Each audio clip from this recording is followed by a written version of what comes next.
I think, well, music's always been constant in my life. Both my parents are super into music.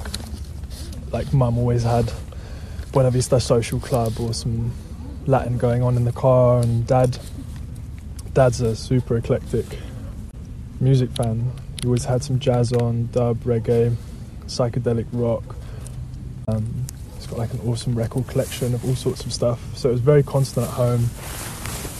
They would always be going to gigs and taking us to gigs as well, Daniel and me. Like, I remember seeing Buena Vista Social Club with them young. Yeah. They took us to Carnival as well a few times. We grew up in West London, so Carnival. And I think that was my introduction to sound system music or sound system culture, was going to Carnival from young. And yeah, since going by myself as well, it's just always on the summer agenda. Growing up, going to Carnival midsummer, being met with the streets of London shaking under these ridiculous sound systems. So yeah, music's always been constant.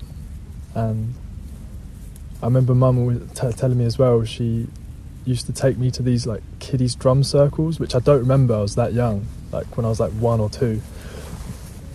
And it would just be like a circle of babies whacking shit to a drum rhythm that the facilitator would start. And I think that's probably tied into, or an early tie to, rhythm and percussion, even though I don't remember it. I remember her telling me, and I've always been drawn to percussion. Like, I learned to play the djembe for years with an old teacher, West African rhythms, and just always been really attracted to percussion in music, big time, and bass.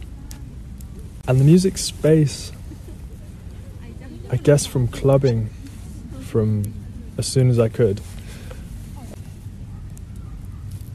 and the sense of freedom that clubbing would give from everyday life in kind of late teens, early 20s.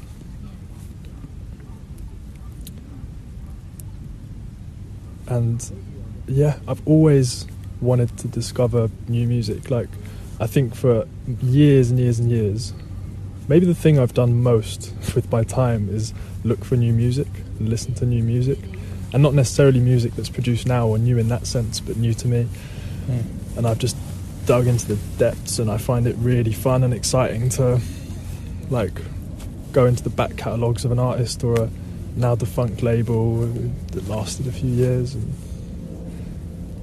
just love spending time discovering music like that as well. And I always have. And music was always a space to escape into, like throughout my teens, throughout my angsty teens, putting on earphones and like being able to just go for a walk and get lost in it. To now still, like, it's just always consistently been a space to get lost in and to reground and like discover myself in as well.